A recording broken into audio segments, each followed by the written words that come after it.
있습니다. 오늘은 전도서 어느덧 마지막 장이네요. 12장 말씀을 함께 나눌게요.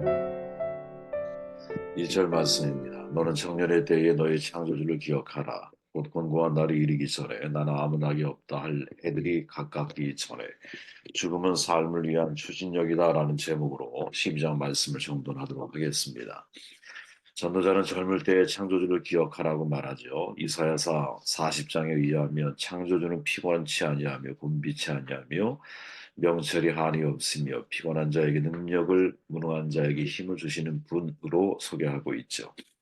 창조자 하나님을 기억하는 사람은 새 힘을 얻어서 독수리 날개침이 올라간 것 같을 것이요 다른 박질을 하여도 곤비하지 않으며 달려가도 피곤하지 않는다라고 이사야는 정돈해주고 있습니다.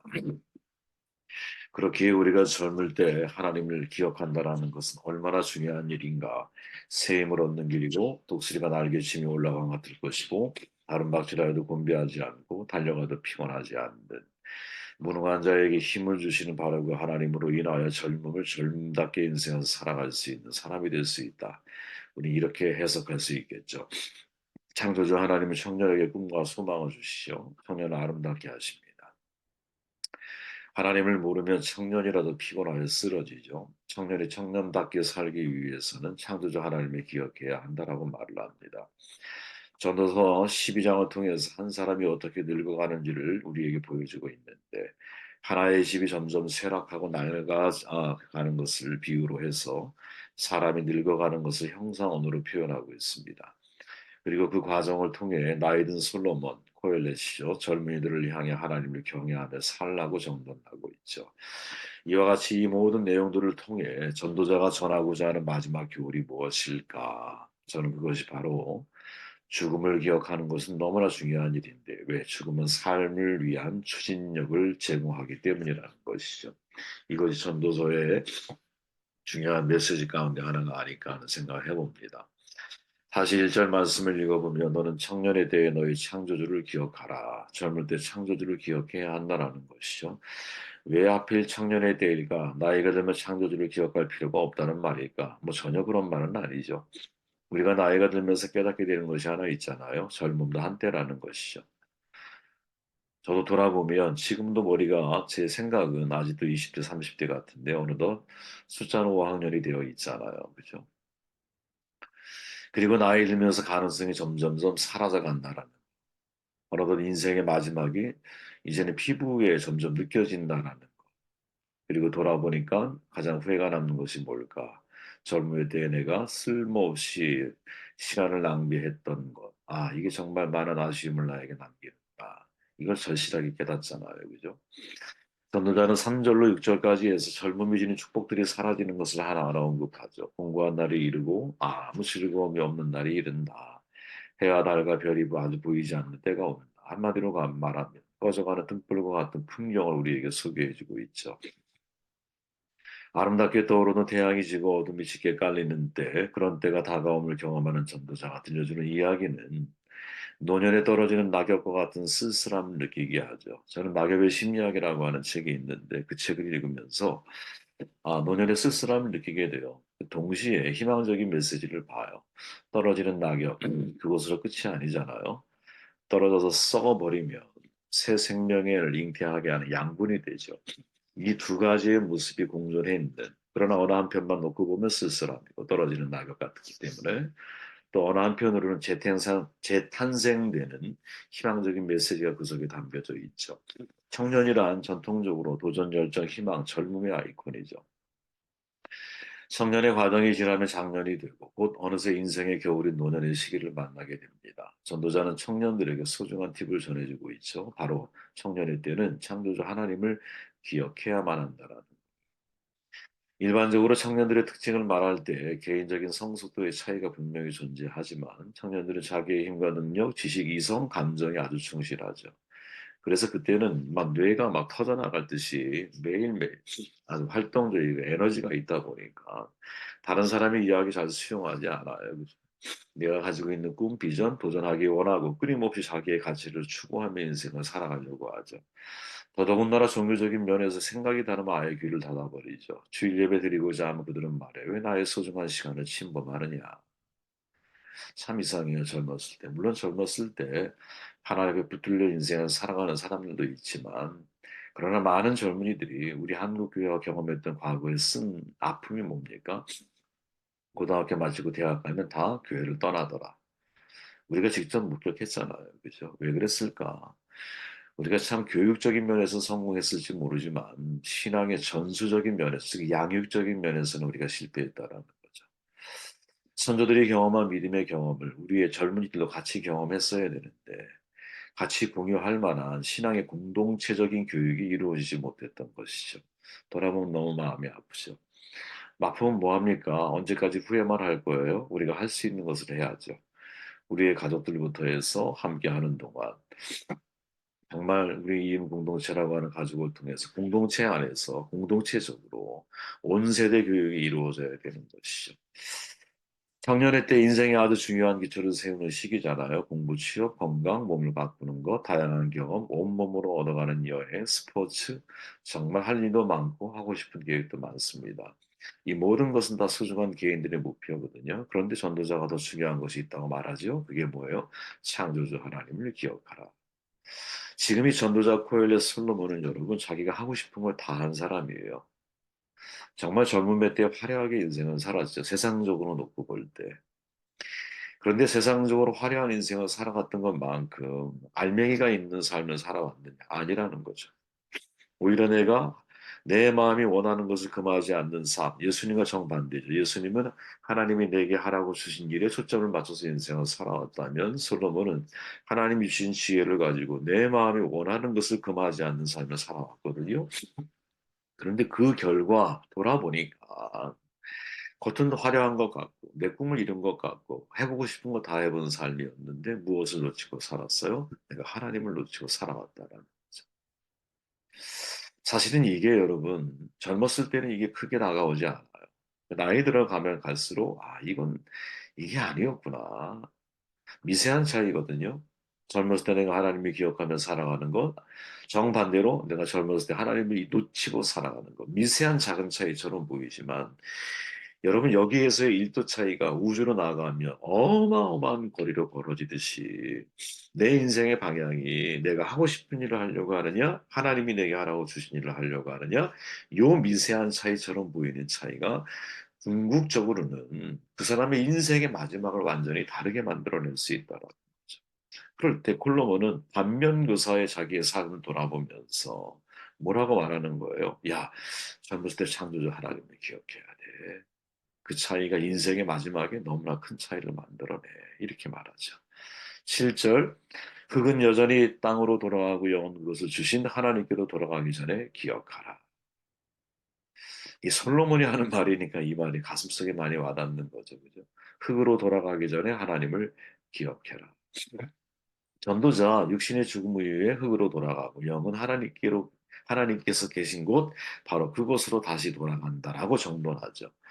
보통 여러분 이원서 삼원설이 있잖아. 영혼육 구분하기다가 사도 바울이 그렇게 구분하죠. 근데 여기서 전도자는 뭐라고 영육만 이야기를 하죠.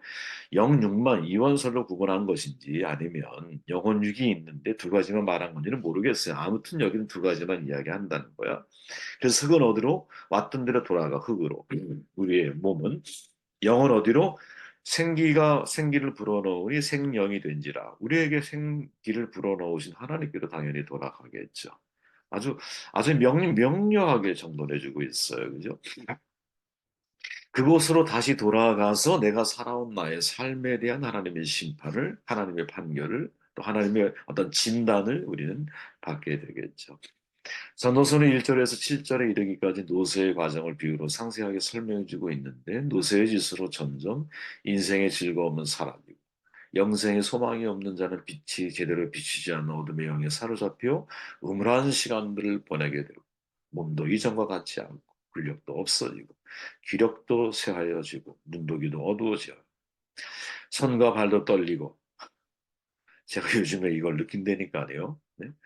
예전에 국을 이렇게 먹으면 거의 흘리는 적이 없잖아요. 여러분들은 안 그러실 것 같은데 저는 가끔 국을 이렇게 먹다가 나도 모르게 국을 이렇게 좀 흘려요. 야, 뭐 입이 벌어진 것도 아닌데. 야, 이 세월이 이 몸이 변하는 건 어쩔 수 없구나 이런 생각을 하게 돼요. 허리도 굽어지고 이빨도 빠지고 조그만 소리에도 깊은 잠을 자지 못. 그래서 목소리도 변하고 머리도 하얗게 되고 모든 정욕이 다 사라지죠 점점점.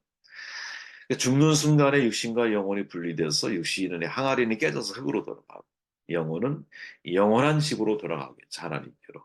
이걸 기억하라라는 거예요. 이걸 우리가 정말 잊지 말아야 할 게 바로 이거죠. 모든 사람은 반드시 죽는다라는.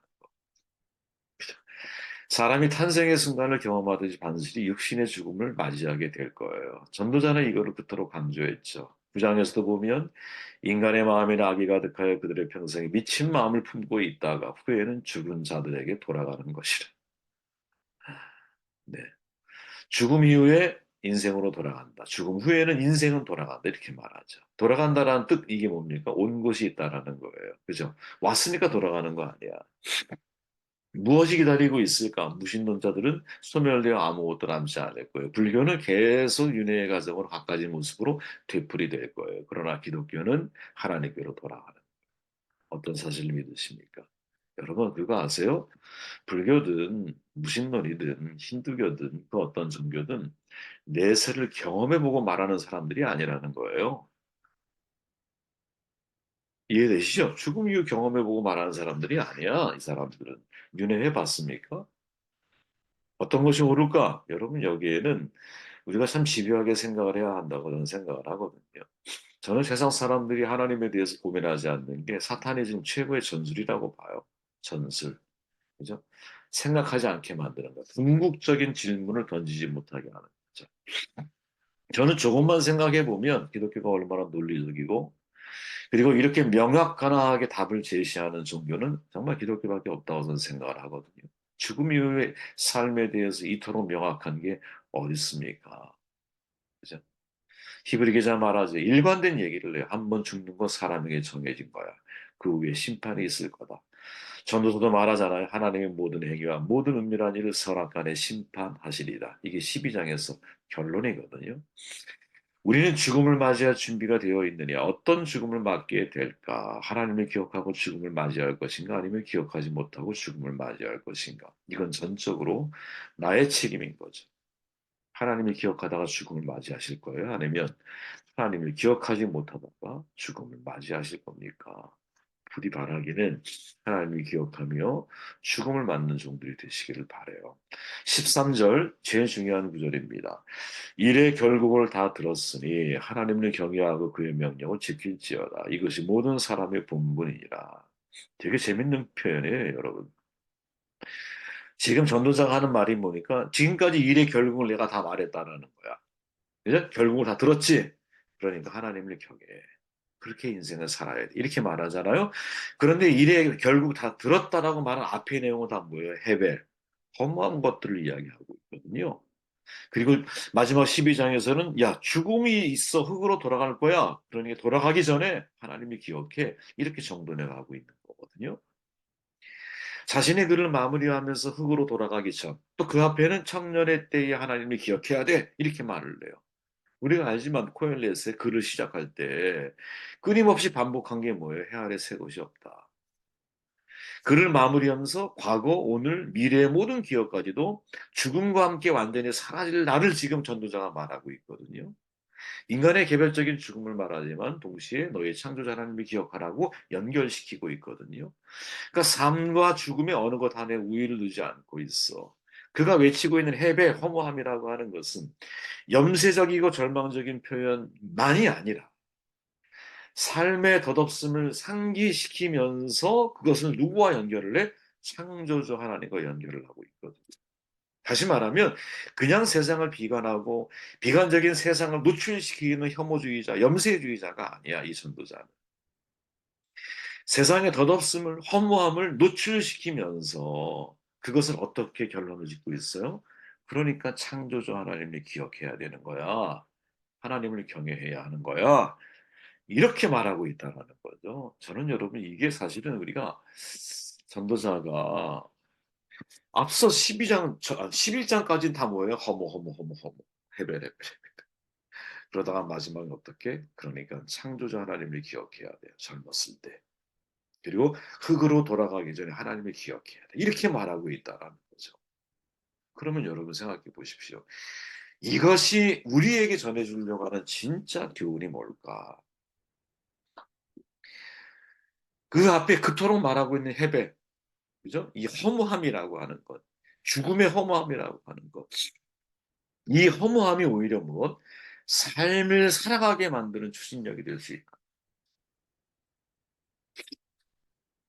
그래서 말을 만들어 보면, 정돈해 보면 이런 내용으로 정돈할 수 있겠죠. 죽음이 뭐예요? 삶을 위한 추진력이라는 거예요. 오히려 우리가 죽음 끝을 봐야, 그죠? 내가 오늘 과정에 열심히 살아갈 수 있는 것처럼 내 결말을 내가 봐야. 내 인생이 영원할 것이 아니야. 결국 내가 하나님의 그렇게 내 인생을 살아가면서 무엇? 그 죽음을 내가 항상 기억하는 사람이 될 때, 그때 비로소 인생을 내가 바르게 살아가는 게 아니겠느냐. 이 말을 전도자는 우리에게 던져주고 있는 것이죠. 그죠?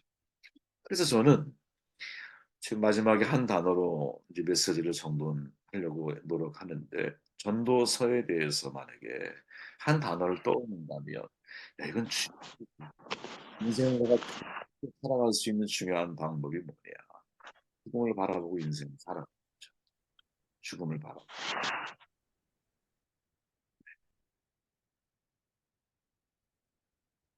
바라보고 내 인생을 살아가는 겁니다. 그래서 죽음은 오히려 삶을 위한 추진력이 아닐까. 영어로도 트러스트라 그러죠. 저와 여러분들에게 있어서 전도자가 하고자 하는 말, 1장부터 11장까지는 끊임없이 비판적이고 또 허무함에 대해서 이야기를 하고 있지만, 마지막 12장에서 그것을 창조주를 기억하는 것으로 연결짓고 있는 전도자. 이유가 뭘까? 야, 우리가 끝을 봐야 창조자 하나님을 기억해야 허무하지 않는 삶을 살아갈 수 있는 것이고, 저와 여러분들 이런 은혜가 있기를 주의 이름으로 축원을 드립니다.